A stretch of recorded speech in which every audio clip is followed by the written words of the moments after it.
Estamos de volta para mais uma aula de psicanálise clínica e institucional. Eu sou o professor Eduardo Maciel. Você está no Instituto Fastef, ao vivo com a gente, a Roberta, o Roberto e muito mais pessoas ali que estão chegando. Nosso tema hoje ele está muito bom. O nosso tema são diagnósticos e funções psíquicas em psicanálise. Hoje, juntos, nós vamos fazer uma jornada clínica pela escuta do inconsciente, pela estrutura subjetiva e pela direção do tratamento, que é o que todo psicanalista precisa estudar. Ele precisa entender o que é a clínica, ele precisa entender o que é o inconsciente humano e como funciona essas estruturas subjetivas, e ele precisa entender que na sua clínica quem dá a direção é ele. É ele quem dá a direção para aquilo que vai ser falado, para aquilo que vai ser tratado e de que maneira a clínica ela é conduzida de maneira ética. Começando com o diagnóstico psicanalítico. O diagnóstico, Roberto, também Roberta, em psicanálise, ele é esse processo clínico, interpretativo, dinâmico, relacional, que se afasta radicalmente dos modelos classificatórios da psiquiatria médica. Hoje parece que todo mundo tem um rótulo, né? Hoje nós estamos vivendo em um tempo que as pessoas elas estão obcecadas em alguns rótulos: bipolar, borderline, ansioso, imperativo, TDAH, TOD, TOC. São rótulos que a psiquiatria acaba classificando cada pessoa no tratamento médico. Nós, psicanalistas, nós não classificamos como a psiquiatria.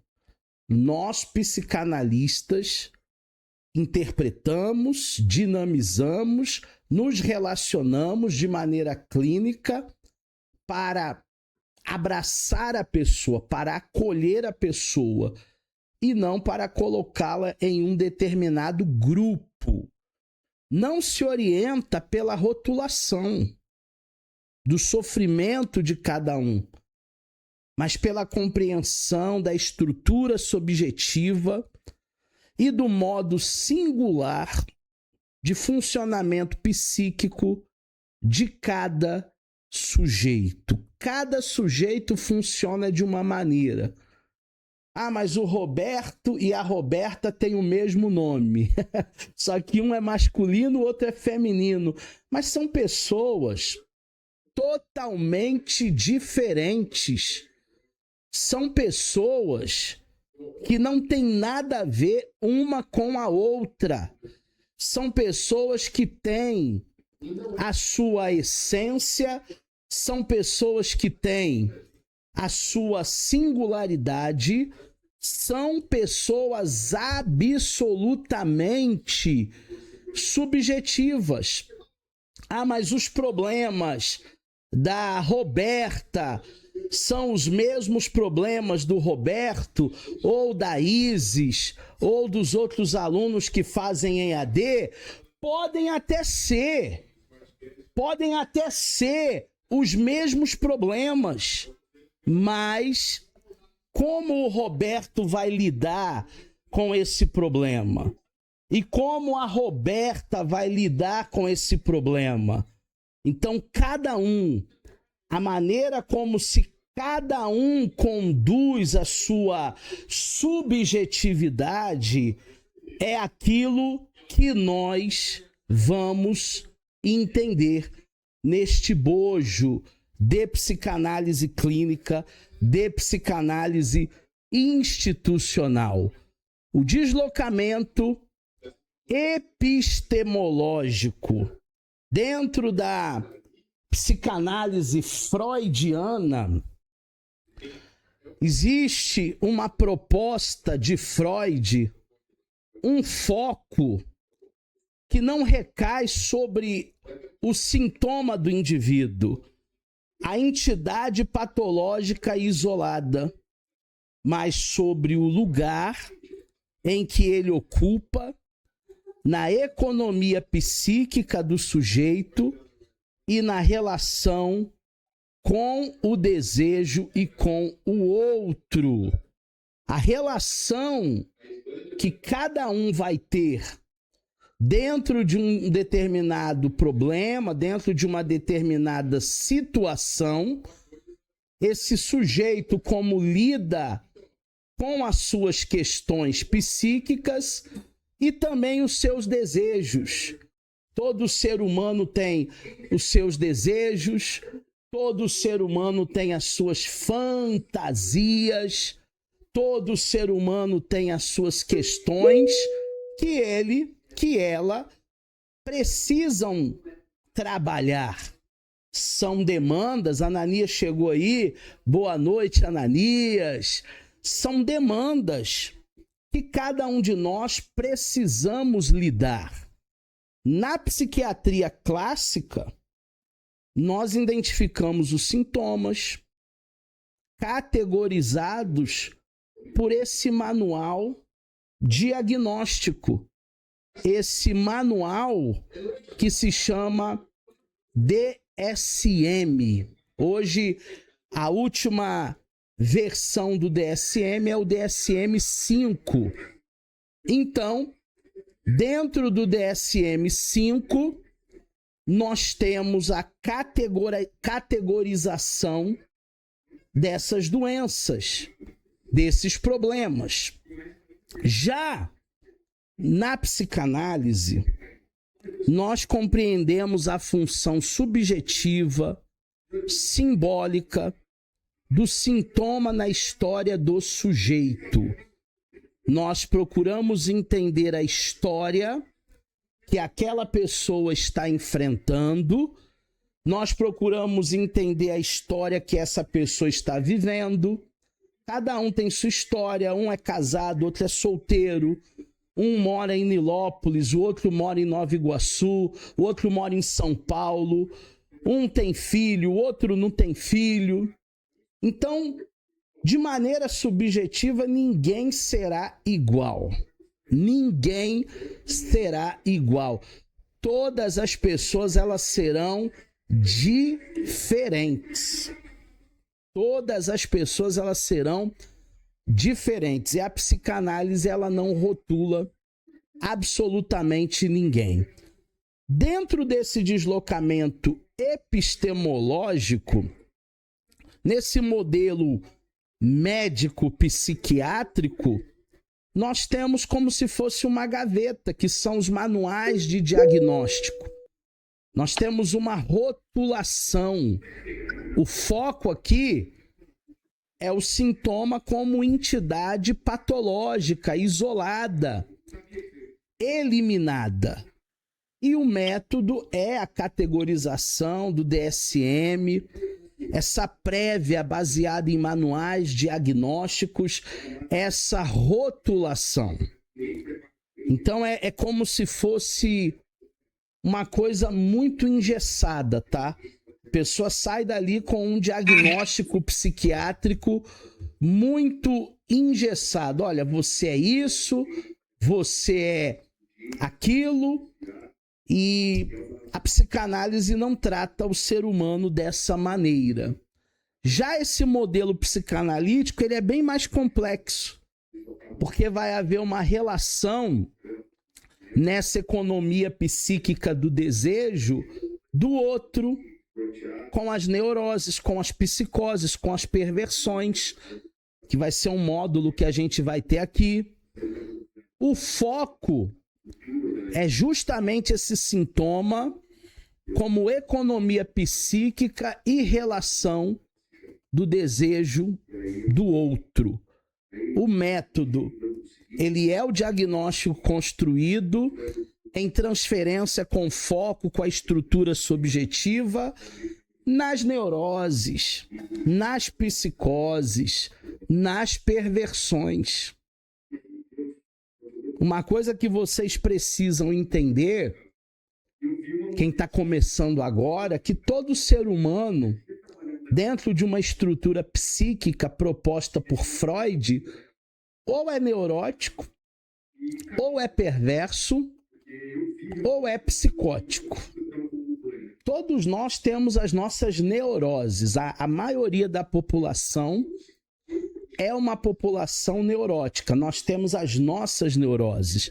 Agora, quem não é neurótico pode ser psicótico, ouve o que ninguém está ouvindo, vê o que ninguém está vendo, ou até mesmo perverso. Não confunda perversidade com pervertido, né? Pessoa pervertida é uma coisa, pessoa perversa é outra. E o Freud, ele vai classificar esses 3 tipos de pessoas. Esse método aí psicanalítico dentro desses 3 tipos de pessoa. Temos o diagnóstico na transferência, que é a base da psicanálise clínica institucional. Nos textos técnicos do Freud, nós temos o diagnóstico não prévio para o tratamento que se constrói progressivamente no interior da relação transferencial. Ele emerge no processo analítico a partir da escuta, do discurso, analisando das repetições, das resistências e dos modos de vinculação com o analista. Então você sabe que tem que haver uma transferência. O Ananias é o nosso aluno aí que já faz as análises há bastante tempo. A dona Vera também já está na supervisão. Roberto faz análises aí constantemente. E a Roberta precisa começar as análises. Depois eu vou te mandar o telefone para a senhora já marcar suas análises. O primeiro passo é essa transferência, de você conseguir emitir, depositar tudo aquilo que está no teu inconsciente. Existem coisas que aconteceram na nossa infância e que nós nem lembramos o porquê que aconteceu. Nós não lembramos, de fato nós não temos esse acesso. Mas quando passamos a fazer as análises clínicas, aí nós começamos a acessar esse depositório, né? Que para muitos pode parecer muito a lixeira do computador, a lixeira do celular, que a gente acha que apagou um arquivo, mas o arquivo está lá. A gente acha que não tem aquele livro na biblioteca, mas tá lá, é só procurar aquele livro, aquele registro. Assim é a mente humana.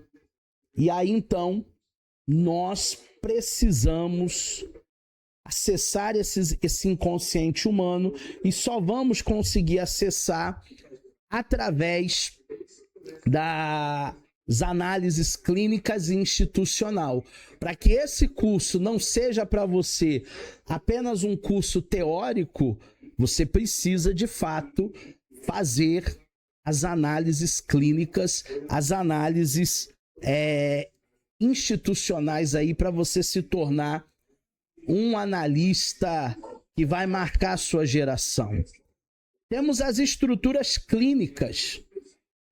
O objetivo não é eliminar o sintoma imediatamente, mas compreender a função, permitindo a diferenciação estrutural entre as três grandes estruturas. A primeira estrutura são as neuroses, é a relação com a castração via o recalque e o conflito inconsciente. A psicose é essa foraclusão do nome do pai e da ruptura com a lei simbólica, disciplina essa muito difundida por Lacan, e até o final da aula, ou no máximo na próxima aula, eu vou falar mais sobre o nome do pai e a foroclusão. E ainda temos a regeneração da castração e a relação particular com o desejo. Então, essa estrutura de neurose, de psicose e de perversão é o que nós encontramos em todos os seres humanos. Ou ele tem uma relação neurótica com a sua castração, ou ele está num estágio de psicose, nessa foroclusão do nome do pai, essa ruptura com uma lei simbólica, aí ele ouve coisas que ninguém está ouvindo, aí ele vê coisas que ninguém está vendo, ou existe uma perversão que é essa renegação da castração dentro de um desejo particular, dentro de uma esfera onde a pessoa se torna um perverso, onde a pessoa se torna alguém que acaba fazendo determinadas maldades, não pensando no outro, né? Tem um ditado que eu gosto muito que o meu pai dizia muito, a minha mãe dizia muito: o nosso direito termina aonde começa o direito do outro. Porque nós somos cidadãos, porque nós precisamos aprender a conviver. Agora, o perverso, ele não sabe conviver. Ele acha que tudo tem que girar em torno da vontade dele. Ele acha que o mundo é do tamanho do umbigo dele. O perverso, ele começa a fazer coisas para te tirar até do sério, e vocês sabem do que eu estou falando. Quando a gente sai de si, né? A gente não se responsabiliza. É aquele dia de fúria, né? Que eu já contei para vocês. É um caso lá de Paracambi, quando eu morava em Paracambi, que uma vizinha teve um dia de fúria e quebrou o carro da outra vizinha todo. Justamente por essa perversidade. Justamente por não sabermos o conviver, os limites de cada um. Cada um tem um limite. Já a psicose, na visão do Lacan, Ananias, Dona Vera, Roberta, Roberto, essa foroclusão, que é uma palavra que vem do francês, forclusão, é um mecanismo de defesa da psicose, que fundamenta essa psicose. E ela acaba se distinguindo da neurose, porque na neurose existe a operação do recalque. Na perversão existe a operação da denegação, mas na psicose existe essa foroclusão. O que o Lacan ele vai dinamizar aqui? O Lacan ele vai dinamizar e tentar traduzir o termo alemão do Freud, né, que eu não vou me arriscar, mas é um termo de rejeição e de repúdio. Todas as pessoas que se sentem rejeitadas desde a sua terna infância alcançam a vida adulta e ainda assim se sujeitam, ainda assim são codependentes, ainda assim repudiam, arruma encrenca com tudo e todos, no trabalho, na vizinhança, na igreja. E para que a gente possa entender essa fora-oclusão, nós precisamos considerar alguns pontos centrais nessa psicanálise lacaniana. Lembrando que a nossa psicanálise não é freudiana. Apesar do Freud ser o pai da psicanálise, a nossa psicanálise ela é integral. Nós estudamos Lacan, nós estudamos Melanie Klein, nós estudamos Bion, nós estudamos Ana Freud. O pessoal da neuropsicanálise vai estudar comigo o Jung. O Jung vocês não estudaram na psicanálise. Quem está estudando a psicanálise ainda não vai estudar na psicanálise o Jung. Mas na neuropsicanálise nós vamos adentrar na teoria junguiana. Mas por que um curso de psicanálise integral? Para que você tenha o melhor de todos, porque todos têm a sua contribuição. O que Freud escreveu, não podemos jogar tudo fora.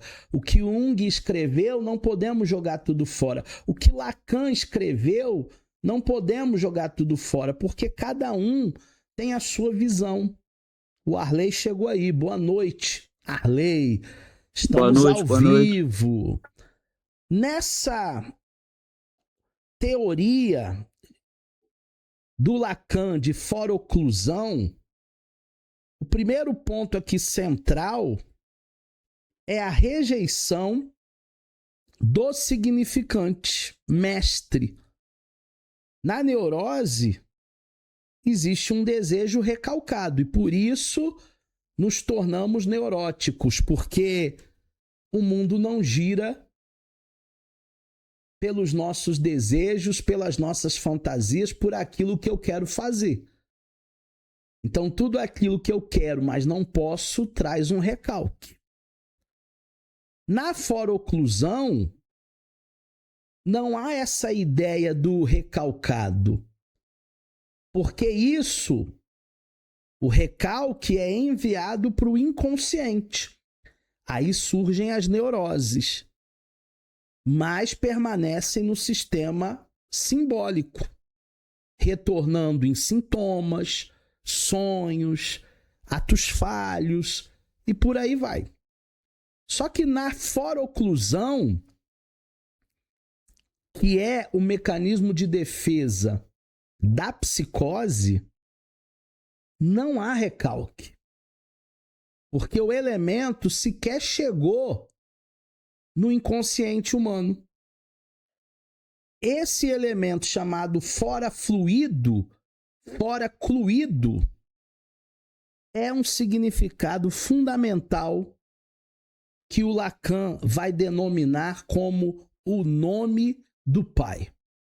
Então, todas as vezes que você estiver lendo alguma coisa em Lacan que aparecer esse termo nome do Pai, o nome do Pai é esse fora-cluído, elemento básico das psicoses. O nome do Pai, ele é uma lei simbólica. É um significado que representa a lei. Lembra quando você era pequeno que o seu pai dizia para você não pode? Outros pais diziam caminho errado. Outros pais diziam você vacilou, não faz assim não. Abre o olho, moleque, abre o olho, menina. Parece que nós ouvimos a voz do nosso pai até hoje. Mesmo que o seu pai não esteja mais aqui. O meu já não convive comigo, já não está mais aqui. Mais de 30 anos que eu não ouço a voz do meu pai. Mas existem momentos na minha vida, decisões que eu tenho que tomar, que essa lei simbólica, esse fora cluído, ressoa simbolicamente na minha psique. O pai é aquele que barra o desejo da mãe, que introduz a criança na cultura e na linguagem, permitindo que a criança organize o seu mundo através de significados proveitosos. Então, se existia uma mãe que era mais permissiva e deixava fazer algumas coisas, o pai era mais rígido, era mais duro e dizia: não, você não vai fazer isso não. Filho meu não faz isso. E depois ficava a palavra do pai e a palavra da mãe. A mãe querendo consentir e o pai querendo barrar. É exatamente essa lei simbólica, esse mecanismo de defesa que produz a psicose segundo Lacan. Aí quando ocorre a foroclusão, o nome do pai é rejeitado dentro desse universo simbólico. E como resultado dessa metáfora materna, o processo é o que dá sentido ao mundo. Então, resumindo, as neuroses, o sujeito diz não a um conteúdo que permanece no seu sistema psíquico, que nós chamamos de inconsciente. Já na psicose, nós temos essa foroclusão, que tem o termo alemão aí do Freud, que eu não me arrisco porque o meu alemão está muito enferrujado.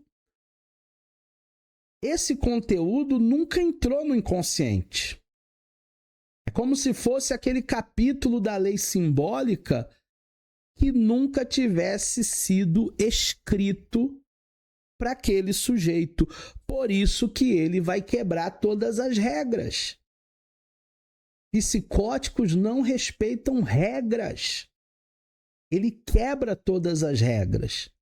Ah, é vagabundagem. Não. É psicótico. Ele sabe que naquela via ele só pode andar até 60 por hora. Mas ele coloca lá 120, 140.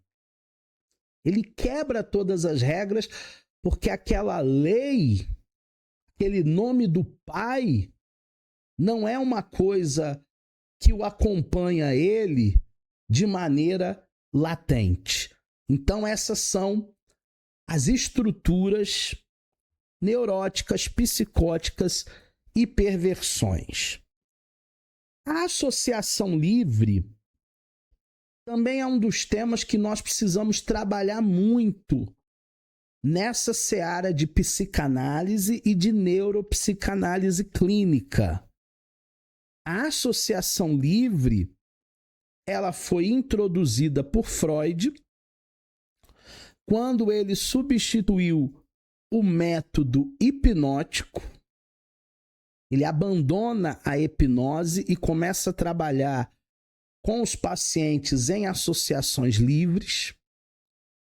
É uma das regras fundamentais do tratamento da terapia psicanalítica. E na associação livre nós convidamos o sujeito a dizer tudo sem censura, falar tudo que vem na cabeça. A associação livre, ela possibilita a emergência das formações inconscientes. O que você sonha, os lapsos, os esquecimentos, os atos falhos quando trocamos o nome de alguém, o xister, que é aquela brincadeirinha que tem um fundinho de verdade, e os sintomas. Tudo isso na associação livre é compreendido como produção significante dotada de sentido. Gente, não existe absolutamente nada sem querer. Ai, desculpa, foi sem querer. Não existe. Como dizia o psicanalista Chaves, foi sem querer, querendo. Foi sem querer, querendo. Não existe algo que o ser humano faça sem uma intencionalidade. Ah, mas eu não pensei. Quando eu vi, já estava feito. Você não pensou porque estava armazenado no teu inconsciente. Estava lá no teu inconsciente. Na associação livre, muitas vezes você vai montar um script, muitas vezes você vai montar um esboço, muitas vezes você vai programar coisas ali que você precisa falar naquela terapia, só que no momento da terapia muda tudo. A conversa vai para um outro lado. Você se lembra de coisas do teu passado, da tua infância. Essa semana eu estava conversando aqui com a minha esposa. Ela lembrou de um episódio aqui que aconteceu com ela quando ela tinha 7 anos de idade. E eu falei para ela assim, nossa, você nunca tinha contado para mim essa experiência. E ela disse, não, porque eu não lembrava, eu lembrei agora. Era algo depositado no inconsciente dela. Quais são os materiais que nós temos no inconsciente para essa regra fundamental da associação livre? Para o nosso paciente falar aquilo que ele precisa falar sem censura. Por isso que o setting terapêutico tem que ser um lugar seguro, onde ninguém esteja nos ouvindo. Porque ali você vai falar tudo que você não pode falar para ninguém. Tem coisas que não dá para falar para esposa, para marido, para filho, para pastor, para padre. Tem coisas que só dá para falar com o psicanalista clínico. Os nossos sonhos, os nossos lapsos, os nossos atos falhos. O que é um ato falho? O que é um lapso? Às vezes você marca com alguém um compromisso, você fala para ela, ó, quinta-feira, 3 da tarde, eu vou estar lá. Quando chega no dia, você esquece. Mas esquece mesmo. Quinta-feira, você esqueceu. Aí a pessoa te liga, fulano, cadê você? Ih, me perdoa. Eu esqueci do nosso compromisso.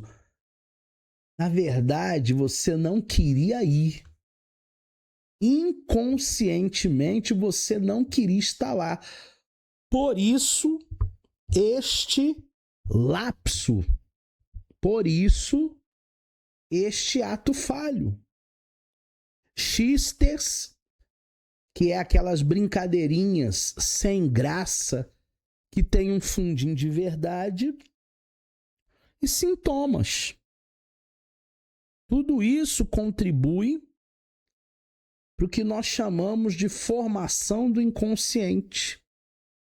São essas produções significantes, dotadas de sentido, que vão revelar os nossos desejos recalcados, indiferentes, indiretamente, e não são meras falhas cognitivas. Ah, eu vou tomar remédio porque eu tô com muito esquecimento. Vou tomar vitamina B12. Mas será que é algo patológico, é algo clínico? Ou será que esse esquecimento é algo emocional? É uma produção da psique, do inconsciente. A atenção flutuante tem essa correlação com a associação livre. Falar o que vem à mente sem censura.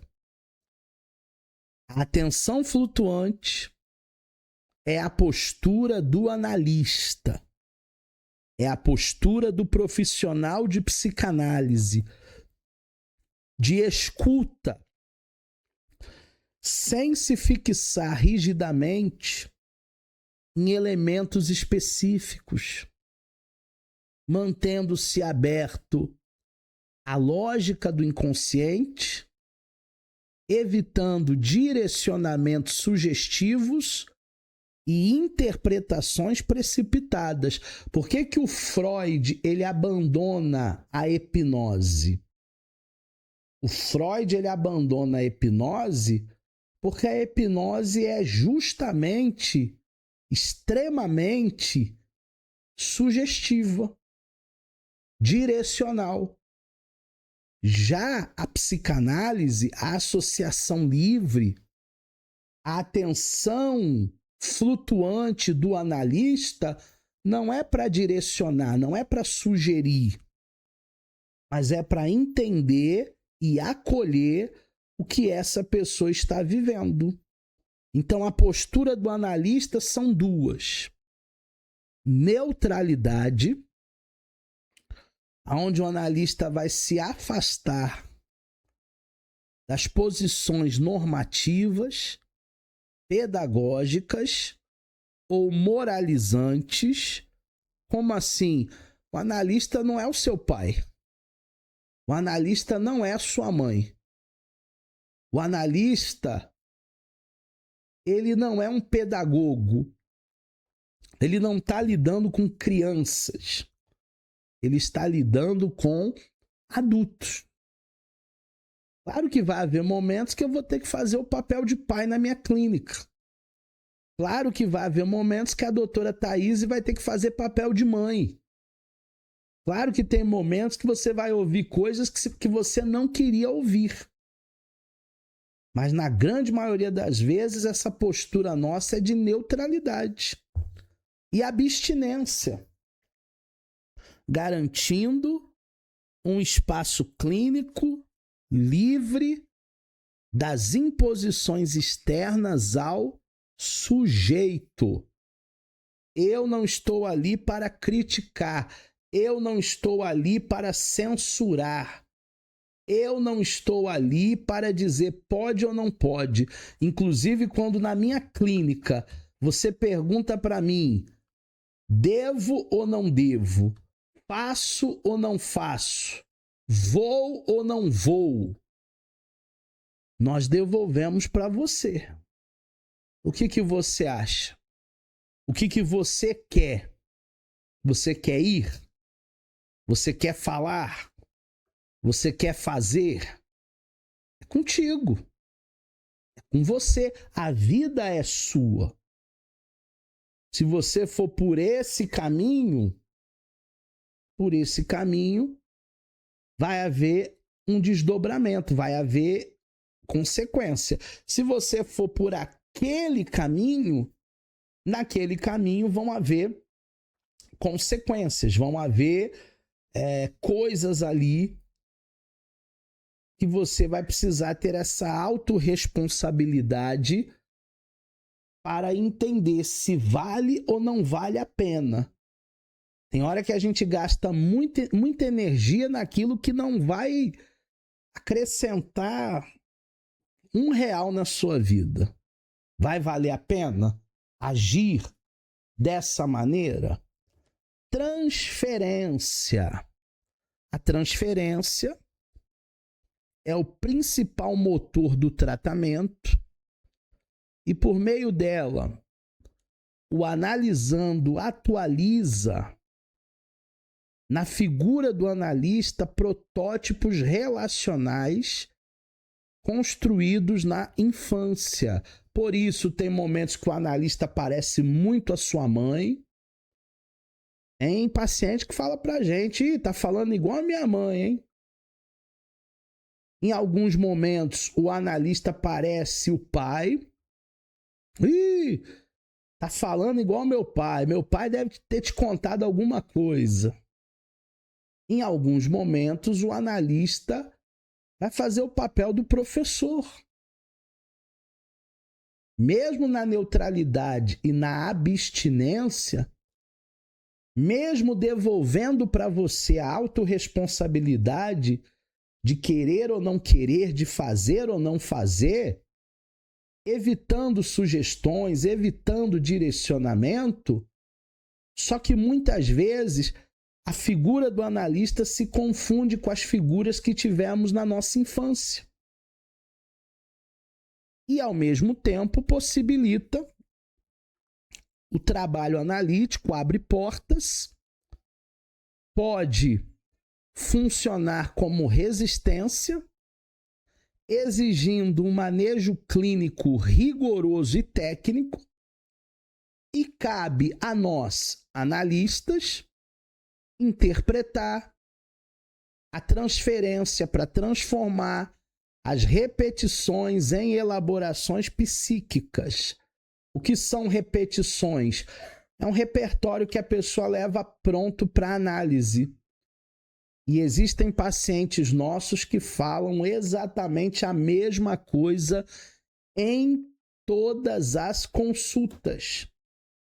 Na primeira vez que ele foi, ele falou aquilo. Na segunda vez que ele foi, ele falou exatamente a mesma coisa. Na terceira vez, repetiu. Na quarta vez, falou de novo. Até quando essa pessoa ela vai continuar com a sua retórica? Até quando essa pessoa vai continuar com esse discurso? Existem pessoas que têm um discurso vitimista. Ai, como eu sofro. Ai, ninguém me ama. Ai, ninguém me quer. Ai, ninguém me entende. E nós fazemos a psicanálise a priori para termos um autoconhecimento e para deixarmos de ser vitimistas. Porque a grande maioria das coisas que nós estamos vivendo hoje foram escolhas nossas.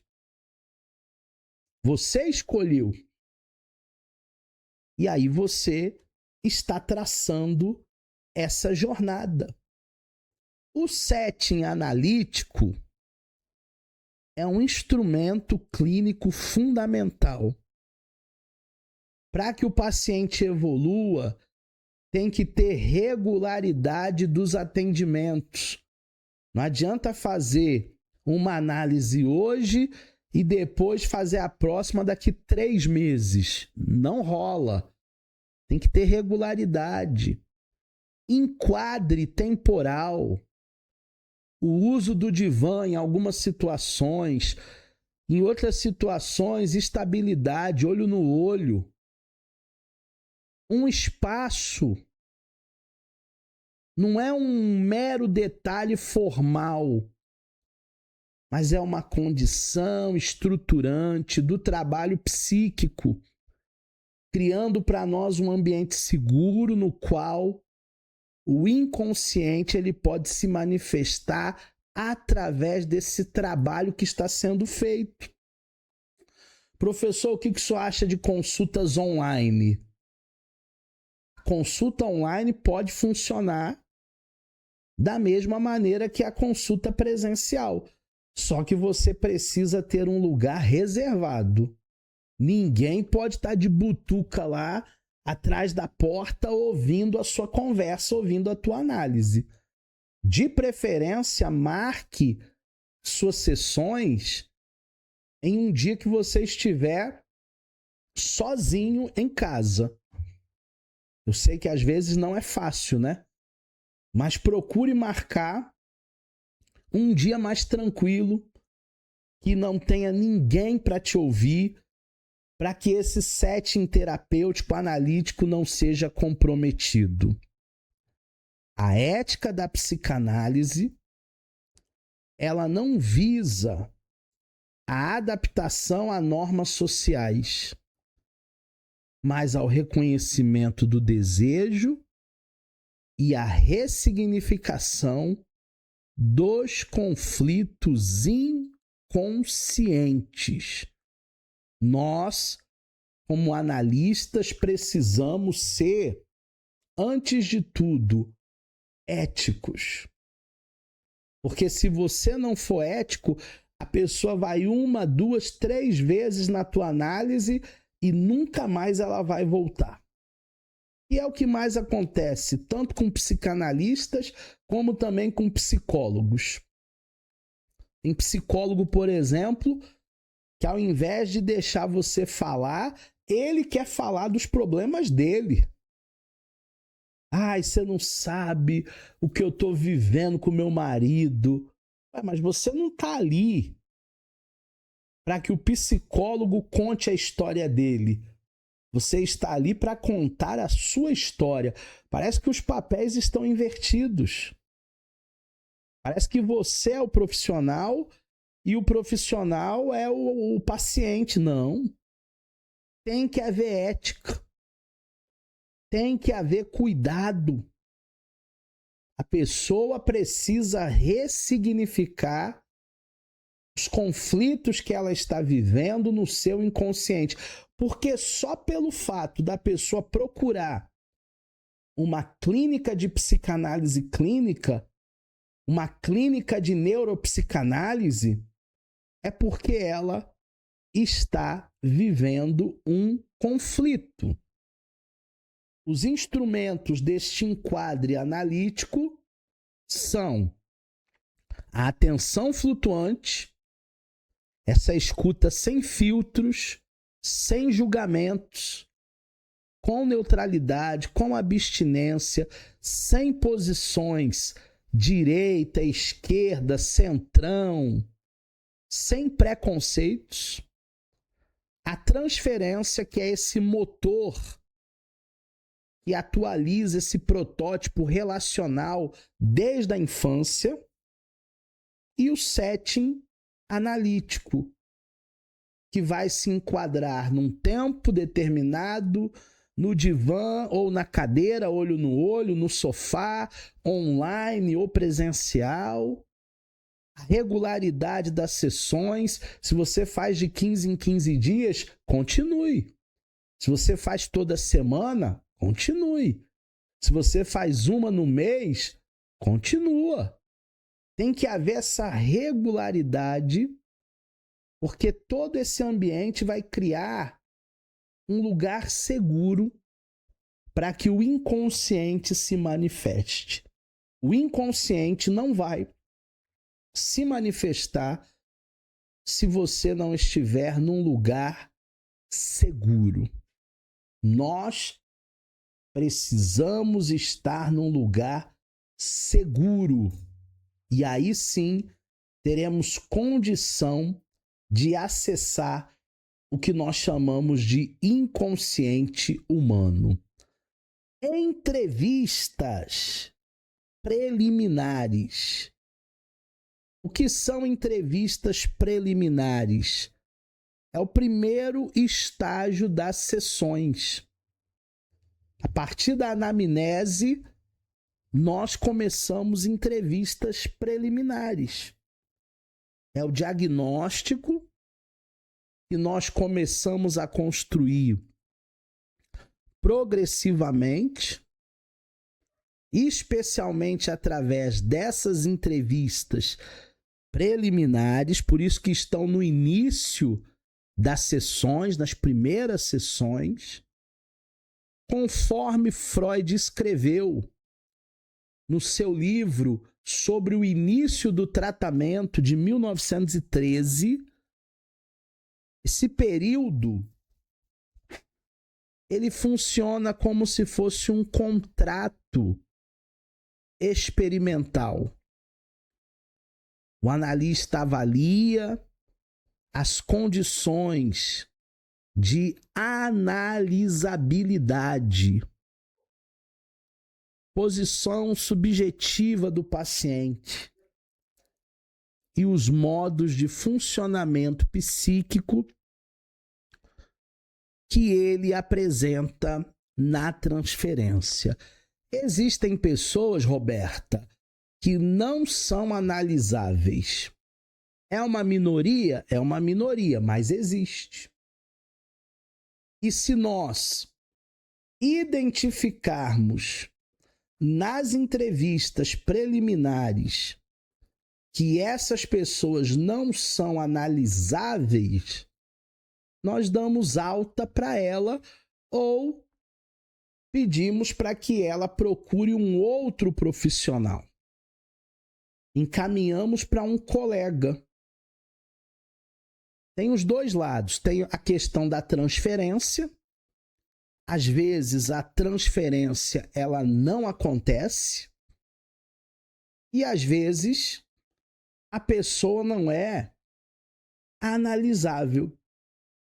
Então as entrevistas preliminares servem para a gente entender, para a gente saber se essa pessoa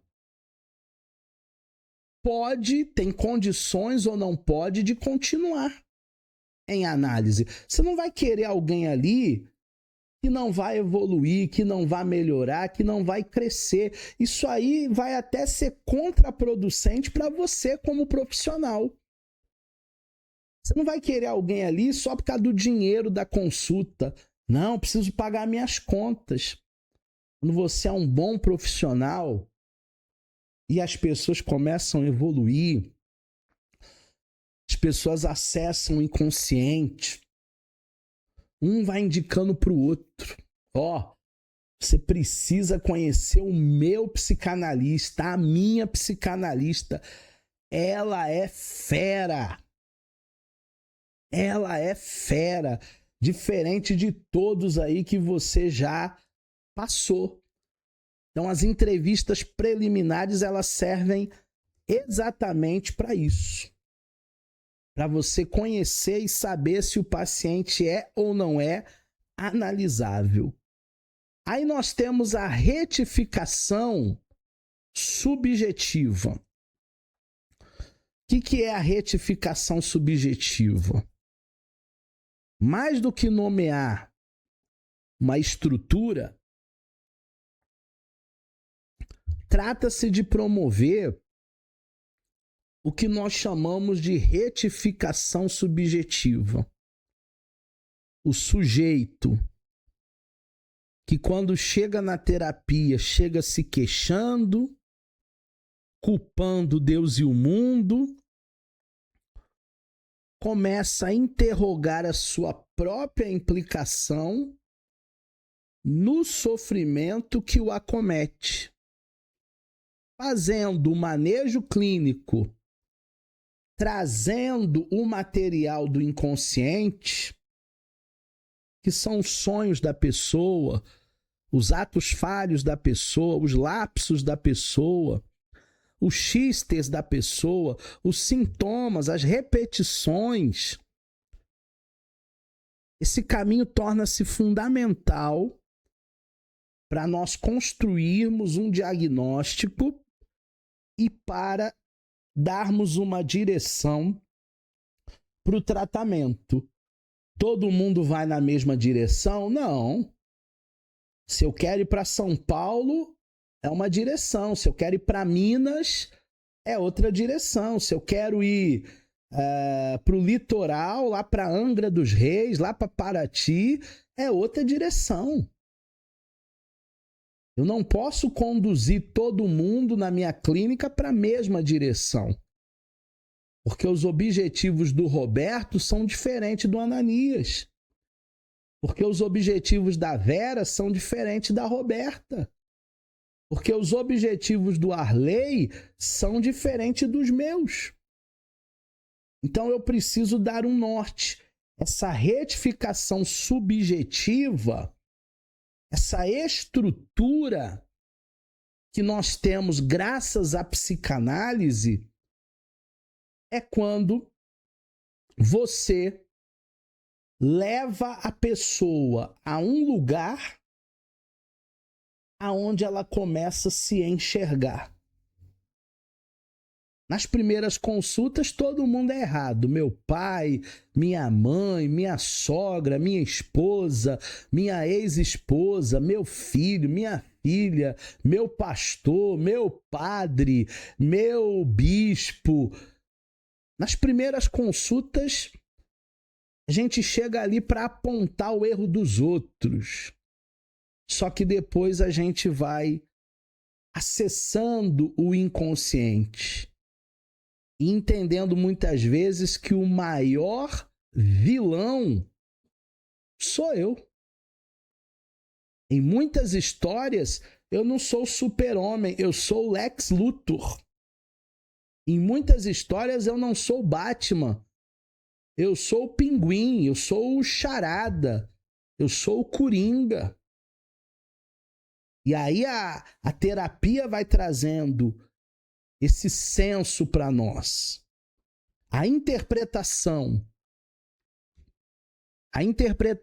em psicanálise, em neuropsicanálise, ela vai exigir de você, de mim, um rigoroso tempo lógico da posição do sujeito. Quando realizada fora de tempo, ela tende a ser recebida como uma sugestão, intensificando as resistências. Então, a função da interpretação é produzir deslocamentos, é fazer vacilar as certezas do que eu permitir que o sujeito escute algo do seu próprio inconsciente. A gente chega cheio de certezas, Roberto. Eu sou isso, eu sou aquilo, eu faço isso, eu sou muito justo, eu sou muito honesto, tudo que eu compro eu sou certinho, eu pago, eu fiz isso por ela, eu fiz isso por ele não reconhece, ela não reconhece. A gente chega cheio de certezas. E depois a gente vai interpretando, se autoconhecendo, se ouvindo. Tem uma fase na nossa terapia que o nosso terapeuta vai pedir para você repetir. Repete aí, Roberta, o que você acabou de falar. E aí a Roberta repete aquilo que ela acabou de falar. Não é porque o terapeuta não ouviu, não. É porque você precisa se ouvir. É porque essa função do deslocamento vai fazer essa ideia de perfeição que nós temos cair por terra. Agora, tudo dentro de um tempo lógico.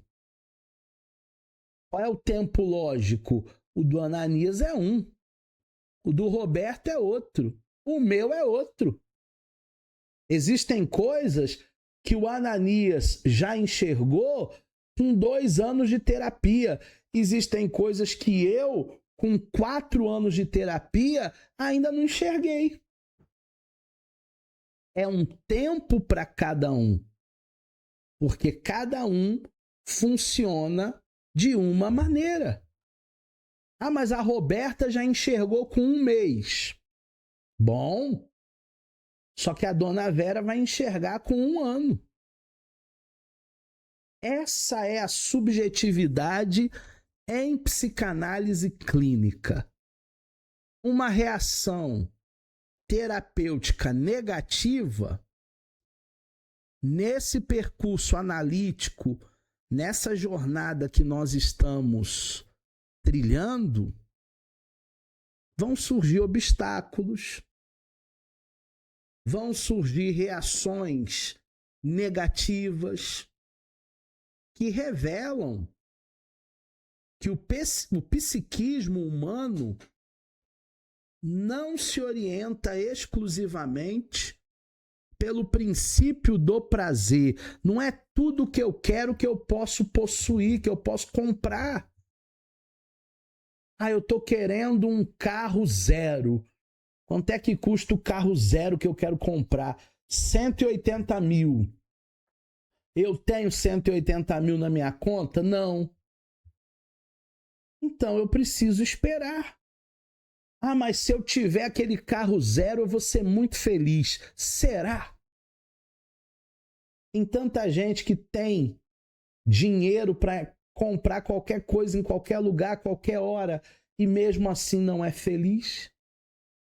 São norteadas pelo princípio do prazer. Só que nem tudo eu posso ter a hora que eu quero. Freud observa que em certos casos há uma necessidade de punição que sustenta a adesão de sintomas. Existem pessoas que ficam mal quando está tudo muito bem, quando está tudo muito bom. Existem pessoas que, se o filho for morar fora do Brasil e ela ligar para o filho e o filho dizer: mãe, eu tô bem, não precisa se preocupar, já arrumei casa, já comprei móveis, já tô trabalhando, já tô estudando, tá tudo bem. Essa mãe fica triste, esse pai fica triste. Porque parece que ele queria que estivesse tudo mal, tudo ruim, para ele poder entrar em cena. As neuroses obsessivas são essas defesas organizadas pela dúvida, pelo controle. Se o meu filho está dizendo que está bem, eu não posso controlá-lo em nada. Eu não posso pegar o primeiro avião e ir para lá acudir ele, porque não tem nada para eu fazer lá, ele está bem. Aí gera essa neurose obsessiva pela dúvida e pela falta do controle. O controle é uma das coisas mais ilusórias da nossa vida. Nós não temos o controle absolutamente de nada. Nós não sabemos o que vai acontecer daqui 2 horas. No dia de amanhã. A gente faz até planos, a gente até projeta coisas. Mas exatamente saber o que vai acontecer, nós não sabemos. E as histerias, as conversões, as demandas e as seduções como modos de ação. Existem tantas pessoas histéricas, tantas pessoas manipuladoras, tantas pessoas sedutoras, que se ela não conseguir o que ela pretende, dentro do seu controle, dentro da sua manipulação, ela começa a dar um show. Não tem um ditado que diz que a gente não deve dar palco para maluco? Tem muito maluco que só tá querendo palco. Tem muito maluco que só tá querendo mídia. Engajamento é a palavra da moda. Engajamento. Perlaboração. O que é isso, professor? O conceito de perlaboração é um termo alemão, coroa essa etapa da técnica analítica. Não basta simplesmente o sujeito compreender intelectualmente os seus conflitos, Mas é necessário a pessoa, o paciente, atravessar no tempo o trabalho psíquico de elaborações das percas e das ilusões constitutivas. Elaborar as percas, porque na vida a gente não só ganha, na vida também a gente perde. Quem falou para você que é só vitória, só vitória, só vitória, só vitória, mentiu. Na vida também existem momentos de luto, existem momentos de percas, existem momentos de frustrações.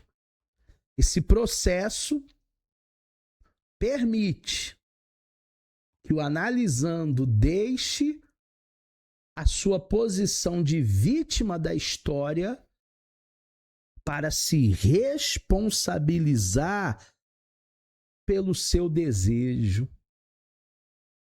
E todos nós desejamos, e todos nós fantasiamos, e todos nós queremos alguma coisa.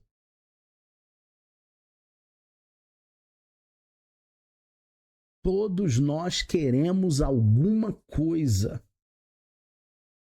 O homem, ele não tem a sua completude. O ser humano, ele não é completo. Parece que está sempre faltando alguma coisa. E aí nós buscamos o autoconhecimento para saber aonde está essa falta. Na direção da nossa cura, dentro de um tempo lógico. O desejo do analista deve ser evitar o furor Sanandi, que eu vou até falar mais na próxima aula. O furor Sanandi é essa fúria, essa pressa de querer curar alguém, que atrapalha um tempo lógico, que não é um tempo cronológico, tá? Começa pela retificação subjetiva, aonde o sujeito chega como se fosse vítima do seu destino, do seu próprio sofrimento. Mas aí nós pegamos esse vitimista e fazemos um manejo clínico com ele de transferência. O sujeito passa a duvidar das suas certezas, chega-se a uma lógica de perlaboração, é um trabalho psíquico que nós fazemos dentro de um tempo de elaboração de percas, de luto, de ilusões,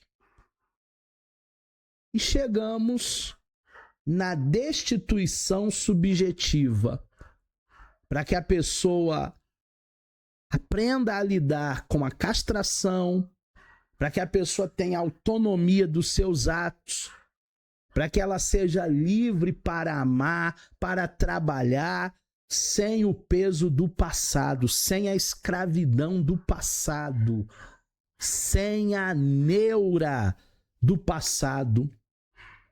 Porque tem gente que só sabe olhar para trás. Tem gente que só sabe olhar no retrovisor. E o que passou, passou. Acabou. Não volta mais. Tem pessoas que enchem a boca para dizer assim: ai, tempo bom. Ai, quando o Pelé jogava. Ai, o Garrincha. Ai, o Zagallo. Já morreu todo mundo, gente. Já morreu todo mundo. Agora é um novo tempo.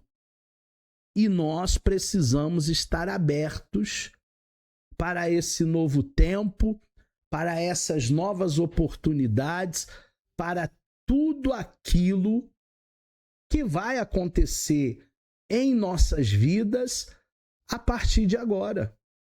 Esteja aberto para o novo. Esqueça o seu passado.